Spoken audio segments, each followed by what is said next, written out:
The other day I put together this cosplay build for the anime Inuyasha.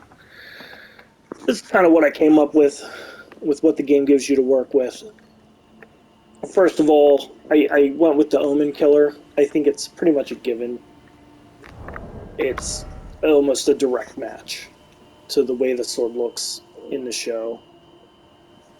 I also ended up going with the Vacuum Slice Asha War. I think that's a pretty good fit, and it's pretty good as well. I'm using the Claw Mark Seal for the Beast Incantations. As far as armor, there's not a whole lot of red stuff in the game at all. You're basically limited to the Sage Robe and maybe like a Fire Monk set of some kind, but that has like the big face on the front of it. So it's really just the Sage Robe is what you're going to get stuck with there. As far as talismans, I mean, you can run whatever you want. I do think you're going to be utilizing the Ashes of War a lot, so any of the Warrior Shard type talismans are going to be good.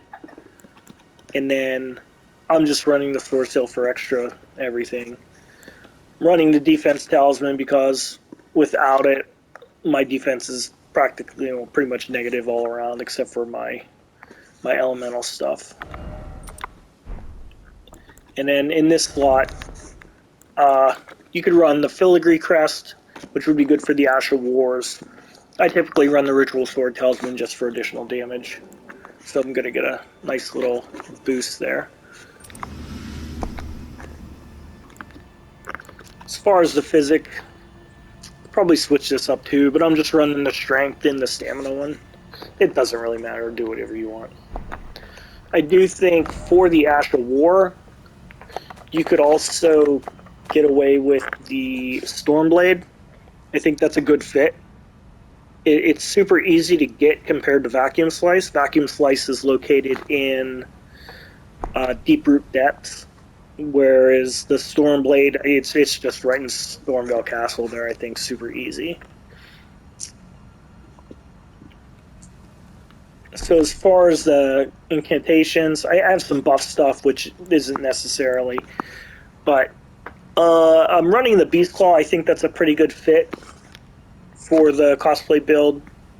I'm also running Order's Blade. It gives, a little bit of a buff to the sword, and it gives it like a gold aura.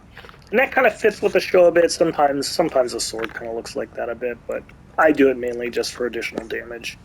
I do also think that a solid option would be the Blood Flame Talons. You get that from beating Sewer Moog.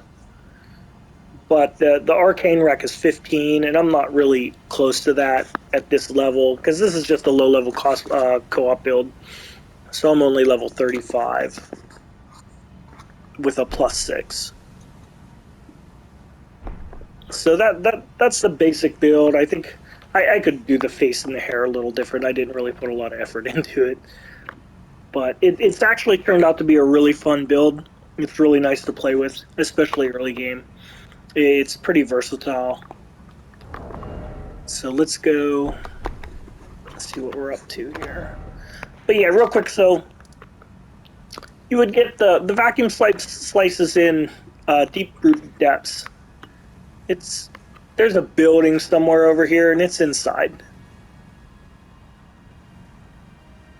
I can't see it on the map, but it's probably this one here. It's inside that building, I believe, if I remember correctly. The Sage Robes are in the Stillwater Cave. There's I don't know if it's a chest or just looted off a body, but either way, it's in there. That Stormcaller Blade, like I said, it's in Stormvale. It actually might be right here from the secluded cell. There's a scarab there. It might be that one. The Claw Mark Seal you're going to get from Garank along with the incantations. Order's Blade, you can buy that from Hunter D. You just meet him at the round table even if you skip all of his other stuff. The Omen Cleaver, you can get those from the Omen bosses that wield that. Well, not the Omen bosses, but the Omen enemies that wield that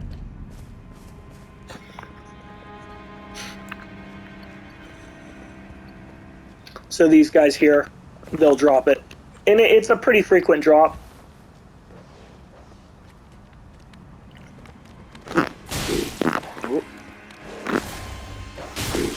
I'm trying to get the charge dart too off.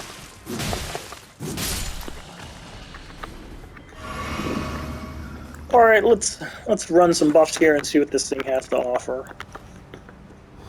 The Ash of War is super nice though. It has a lot of range and it can hit things in the air as well.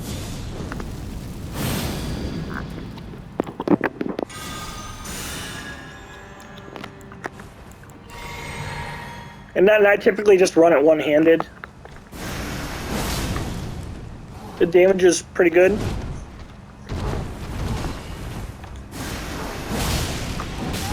If you hit with the sword and the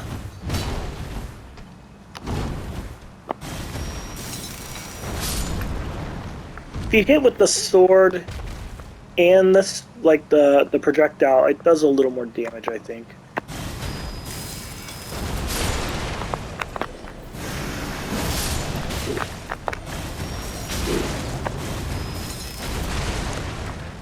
It probably would help to have a little more poise for this. You could poise through a lot more,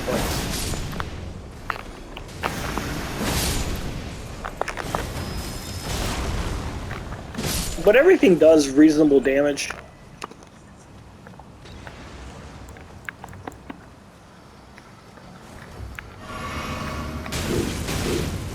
Easy there, big guy. And like the projectile, it tracks like, you know, vertically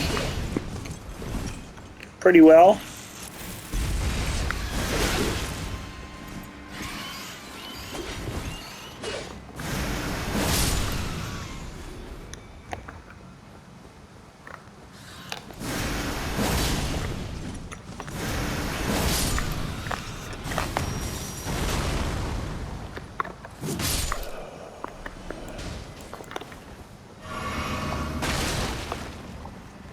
The Omen Cleaver has a nice one-handed charged R2. It does a nice little combo. So that's kind of fun if you can get it off.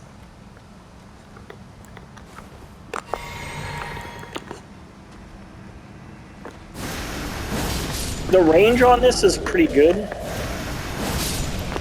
You can actually... you can headshot some guys.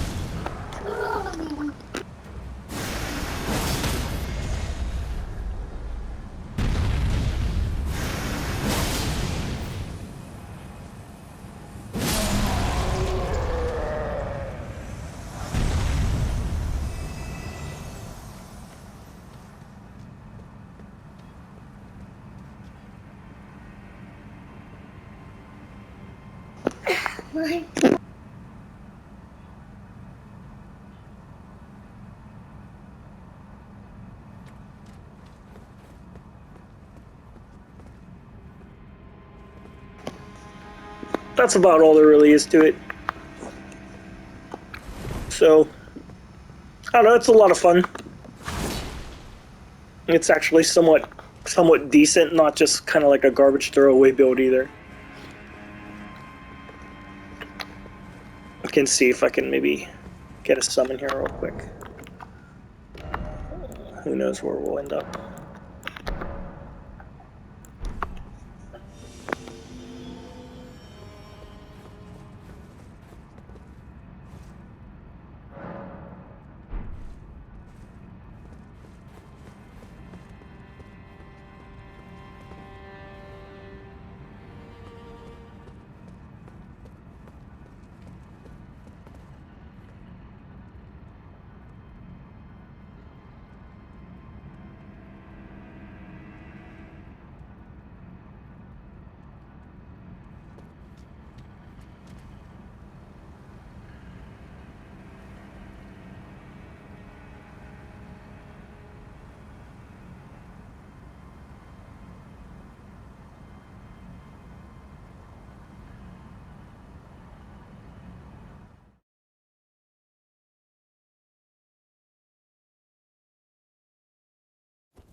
Well, that didn't go so well.